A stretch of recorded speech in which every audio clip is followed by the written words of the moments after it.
Hello everyone and welcome back to my channel. I'm Amy. I'm here to do a book chat with you guys today. This will be the first video in probably a series of videos that I plan to do just kind of every now and then when I get the inkling to just chat with you guys about bookish topics. And I've been meaning to do this one for a while now, so today we are going to chat about ratings, specifically and most obviously book ratings, because I feel like everyone has different scales, and I know most of us here on BookTube rate things between 1 and 5 stars because it goes along with the Goodreads ratings. So if you're interested in knowing how I rate books and how I feel about ratings, then go ahead and keep watching. So I figured what would be a good place to start with was to talk about the ratings and specific books that I have from 1 to 5 star ratings. So far on my channel, I've only used whole star ratings just because on Goodreads you technically can't give a half-star rating unless you write it out, and I'm not big on writing book reviews on Goodreads. It's just not something I gravitate towards, but if you guys are interested in seeing that from me, please let me know in the comments, or if you guys find those types of things really useful, because I can go in a little bit more depth as far as writing as compared to videos, just because my videos are long enough as it is. I don't need to make them even longer with every teeny tiny thought I had about the book. But so let's just go ahead and get started with the 1-star reads. So for me, 1-star reads are books that I either DNF'd or I just really disliked. There's not much else to say. These are books that totally disappointed me 100%. I didn't enjoy reading them. Even sometimes I didn't enjoy reading them so much that I didn't even finish them. So the 2 books that I'm going to talk about today, I've already turned into my used bookstore for credit because I didn't even want them on my shelves. That's how much I dislike these books. And the first is Freud's Sister. I gotta be honest, I don't remember who wrote it. It's gross something in another language. Anyways, so Freud's Sister was a book that I DNF'd, and this was the first book I DNF'd in a really long time. It was just weird, and I didn't enjoy his writing style, and that may partially because this was translated from the Czech, I believe. I don't totally remember, and so that may not be his fault, but this book was weird and not what I was anticipating, and I got halfway through it and was like, I can't do this anymore, I'm moving on.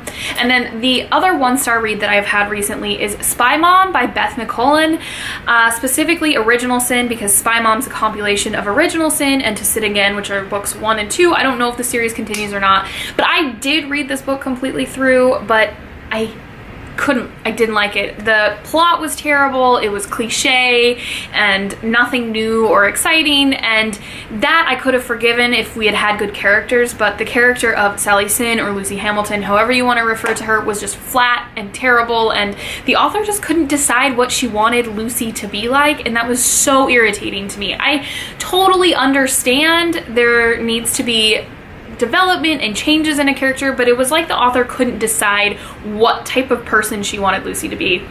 And so these books are really good examples for 1-star reads for me. So like I said, 1-star reads are books that I just total miss. I wouldn't recommend picking up under any circumstances, and they're just the bottom of the barrel for me. Next, on to 2-star reads, and for this I'm going to talk about Moon Called by Patricia Briggs. I recently talked about this book in my July wrap-up, which I'll leave linked up here for you guys if you haven't seen that yet. And this was a 2-star read for me.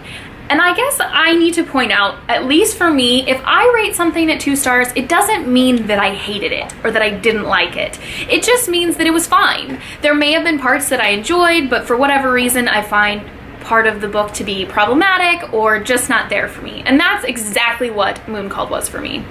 This is a paranormal urban fantasy about a girl named Mercy Thompson who is what they call a skinwalker, or a walker for short, which just basically means she can shapeshift into a coyote and kind of has elevated senses and whatnot when she's in her human form.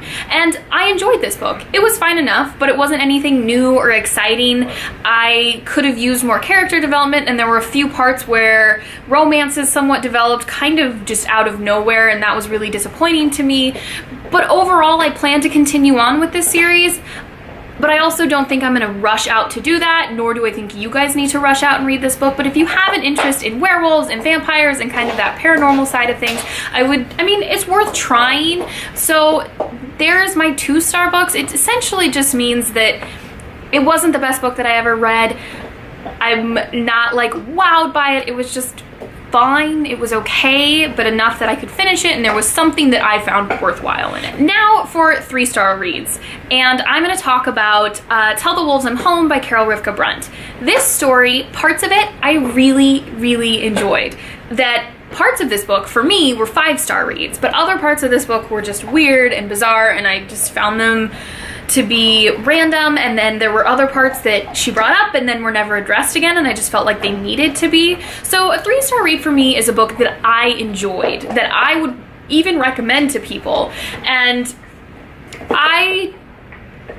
I guess that's the best way I can probably describe how I like my 3-star reads. 3-star books are books that I liked. I enjoyed them. I think they're worth your while. They're just not anything that's absolutely astounding or blew my socks off, etc., etc. They're just a good book and they're worth reading. So for 4-star books, I'm going to talk about Homegoing by Ya Jessie. This book I really enjoyed. I would even say that I almost loved this book. The first half of this book is really strong. Ya Jessie's writing is truly incredible. She allows you to connect to characters in a very short amount of time, which is really impressive.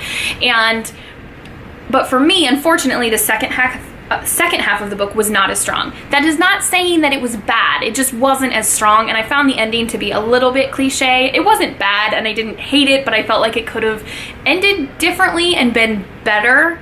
I don't know how it would end, but so essentially for me, 4-star books are the books that I really enjoyed and that I really connected with, and I understood the characters and I wanted to know more about them or the story or where this book was going.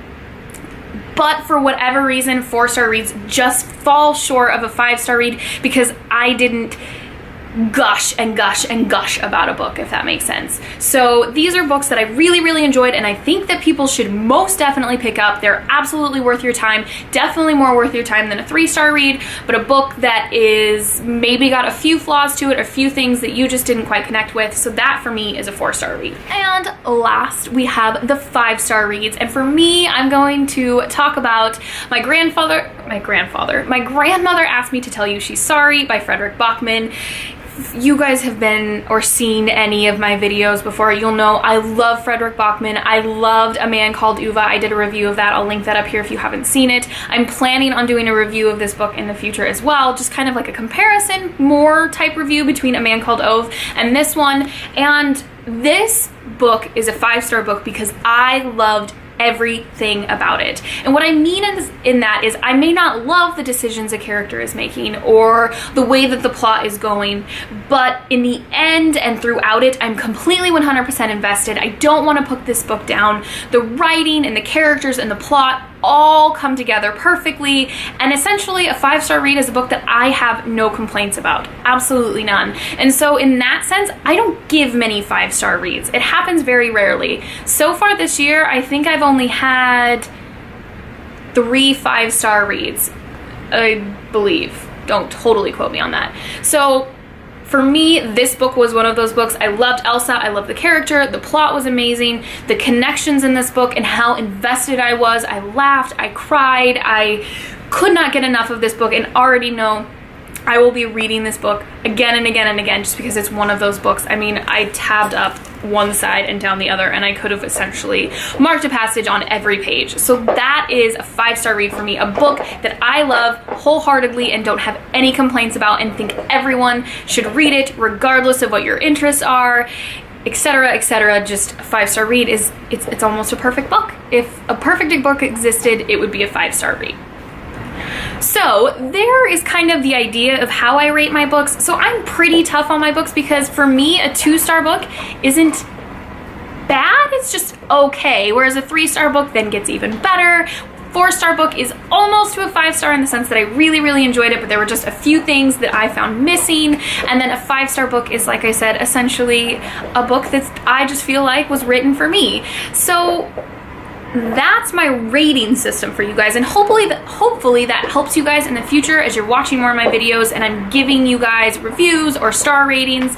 But I have to be honest, I don't love star ratings because they're so cut and dry. Like I mentioned, I don't use half or quarter ratings, even though sometimes I want to, but I don't know, like, where do you draw the line? Because sometimes for me, a book that's 2 stars is really disappointing to me because I expected far more out of it. A perfect example of that would be Vicious by V.E. Schwab.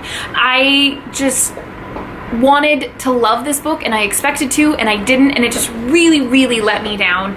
Whereas other books like Moon Called, I liked okay. They were just okay books that you could read if you were interested in that topic, but I wouldn't say it was anything spectacular. And I'm also the type of person, I rate my books on how I feel reading them. So for me, a book doesn't have to be perfect for me to like it or enjoy it or give it a higher rating. I just have to connect with it and really enjoy it. But at the same time, I also want good quality writing. Sometimes I find books, plots, or characters to be really good, but the writing is just not there, or I wanted more out of the writing or the plot or a character. So there's a lot that goes into my ratings, and that I think is why I tend to do longer wrap-ups and reviews, is because I'd rather talk to you guys about how I feel about this book and why I feel that way. Because everyone has a bunch of 3-star books, but there are 3-star books that you like more than others, and I just feel like that requires explanation. So I will continue to do ratings here on my channel just because it's a quick, easy way to be like, did she love this book? Did she hate this book? Was it an okay book, or was it great? Etc, etc. So it's just an easy point for all of us to go and be like, hey, they really like this book, maybe I should pick it up. But that being said, my ratings are not the be-all end-all about how I feel about a book. I have things that I want to say about them, hence why this YouTube channel has been started, and I just think it's easier and more fun and better for the books and for us to talk about them and not just give them a rating. So there you have it, you guys. There are my thoughts on ratings and how I rate my books. I hope this helps all of you, because sometimes I feel like what other people rate the book is different than me, but that we feel similarly about it. So I think we're all on different scales here. But let me know how you rate your books and what you think of Goodreads, if you think I should be writing reviews for you guys on there, or if you're kind of like me and you're just like, hey, I'll put my ratings on there, but I'm not going to go in super in depth. But I'd love to hear your thoughts and what you guys think about all of that. This topic is super interesting to me about, you know, do you rate books on quality or how they feel and all of that. There's so much that goes into your decision making about how you feel about a book. So if you like this video and this whole chatting with you guys type of format, please give this video a thumbs up and let me know if you liked it. And if you loved it, please subscribe, and we'll see you in my next video. Happy reading! Book chat with you guys. Erin, your ice maker knows